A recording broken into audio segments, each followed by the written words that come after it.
Everybody's voting for the friendly voice of radio, the people's choice. Music, weather, sports, and news, it's radio. The people choose.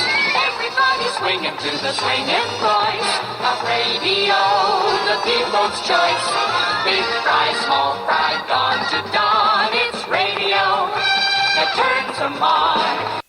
The views, opinions, and representations expressed on the Night Dreams Talk Radio Network and its website are those of the hosts, guests, and participants, and are not necessarily those of or endorsed by the network, its affiliated stations and broadcasts, the management, other hosts, or advertisers of the network. The shows found on the Night Dreams Talk Radio Network can, but do not necessarily, promote any particular lifestyle, belief, religion, political affiliation, or other personal practice. These shows are for entertainment purposes only, and are not intended to treat, diagnose, and or claim any cure of disease or condition, or give any medical or legal advice. Please check out the Night Dreams Talk Radio website at www.nightdreamstalkradio.com. Also, if you want to keep our show free of advertising, just hit the donate button. Give $1 or $2. Remember, all prior shows are always free to listen to. We at Night Dreams Talk Radio thank you for your support. You're listening to my friend Gary Anderson on Night Dreams Talk Radio, the best in paranormal radio. Now, John, cut that out. I keep telling you, not the best and not the worst, but we're on the radio. Well, tonight we're going to be talking about UFOs, disclosures with a great guest right after this. If you would like to hear Night Dreams Talk Radio on your local radio station, let them know. Tell them to check out www.nightdreamstalkradio.com. And thank you. Coming to you from some far point station, like a cosmic tumbleweed, both north and south of the Pleiades. Here's your host, Gary Anderson. Boy, it's in middle of it. Well, it's starting August in a day, and here we are, got thunder and all that. That's all canned anyway. No, we don't have any thunder down here at the compound. Tonight, we're going to be talking with Rob. We're going to be talking about UFOs, well, just after this.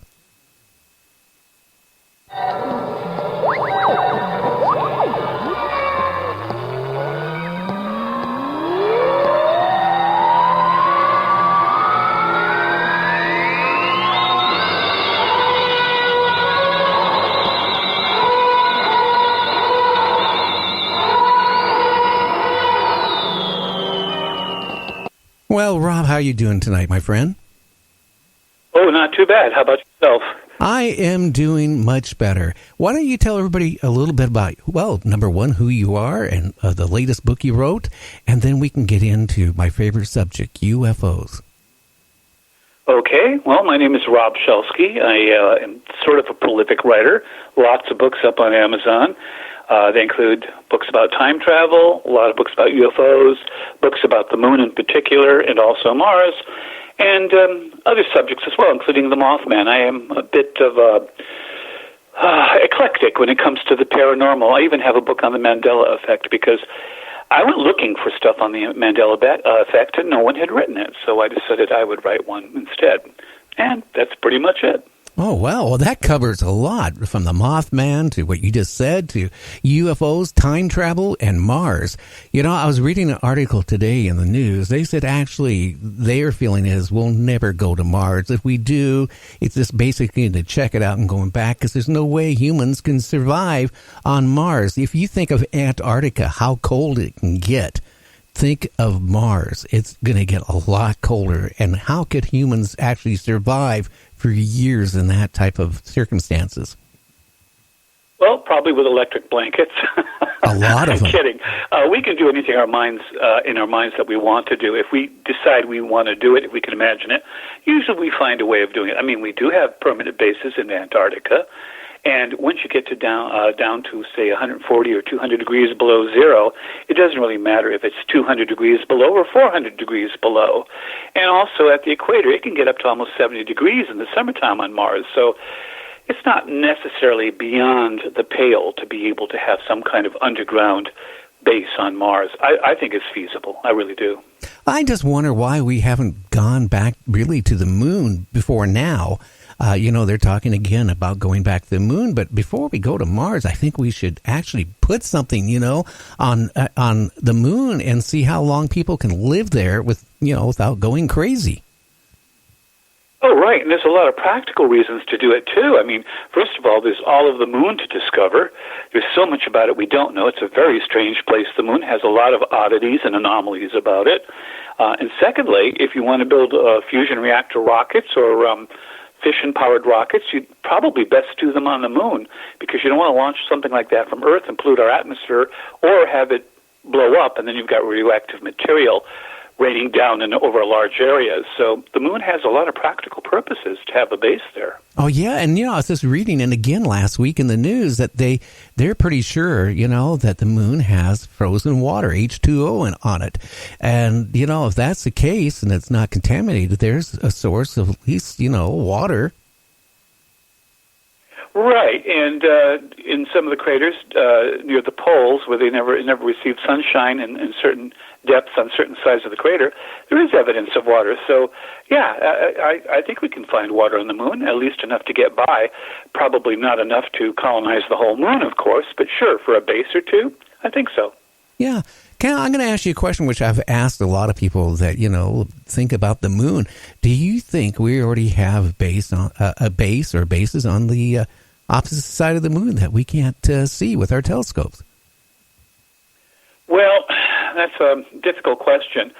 Technologically, we have the capability, and usually when we have the capability, someone, for some reason, wants to do it. After all, the moon is the high ground, militarily speaking, so there is a good reason to want to have something on the moon like that and keep it secret.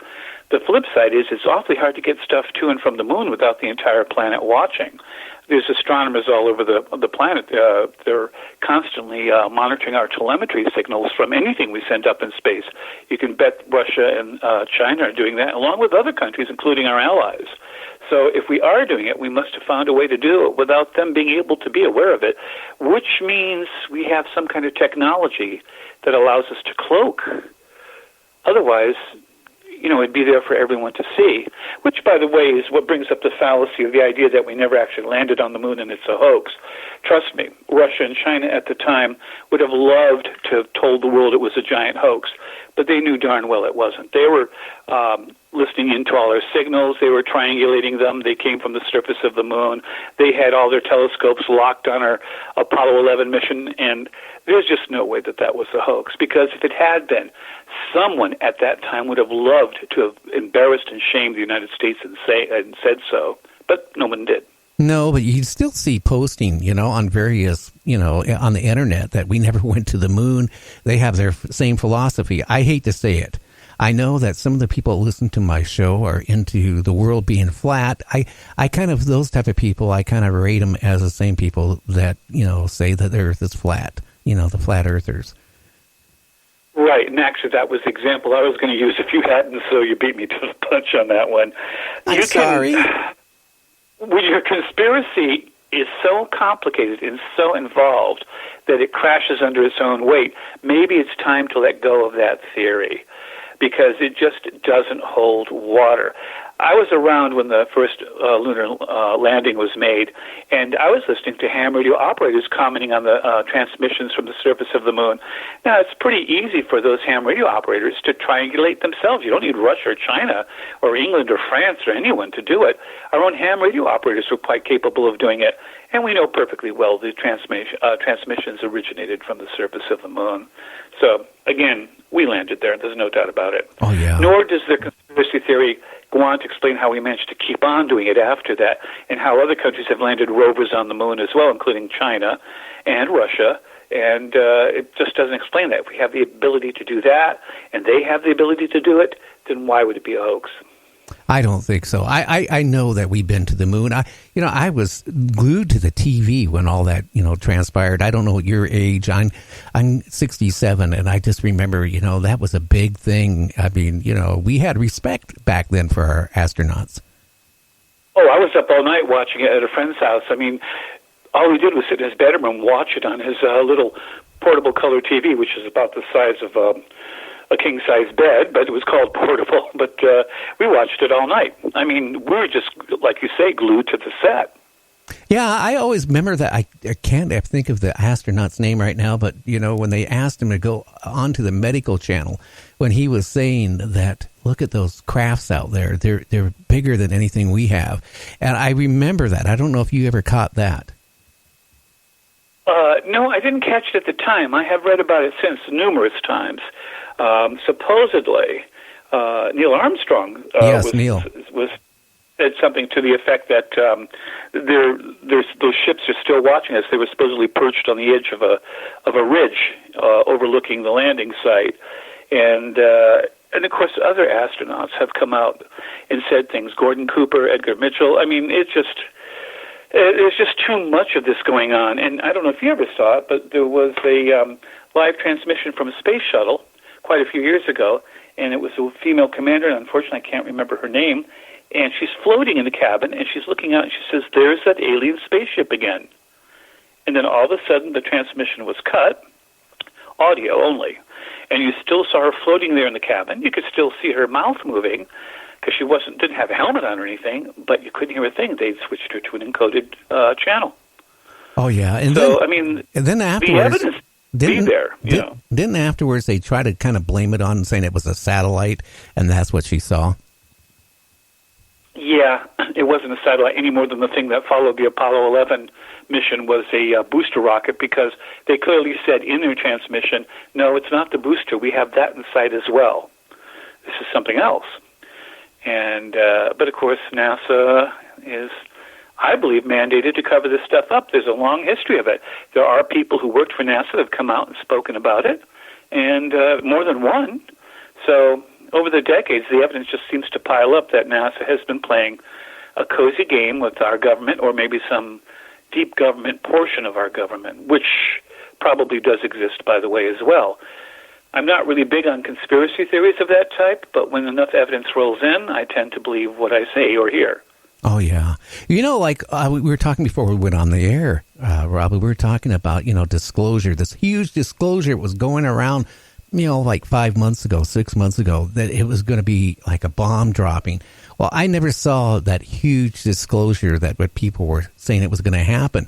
But I know that when people were like, lighten up the internet, especially like on Facebook, every day, hundreds and hundreds of people were posting about disclosure, about UFO.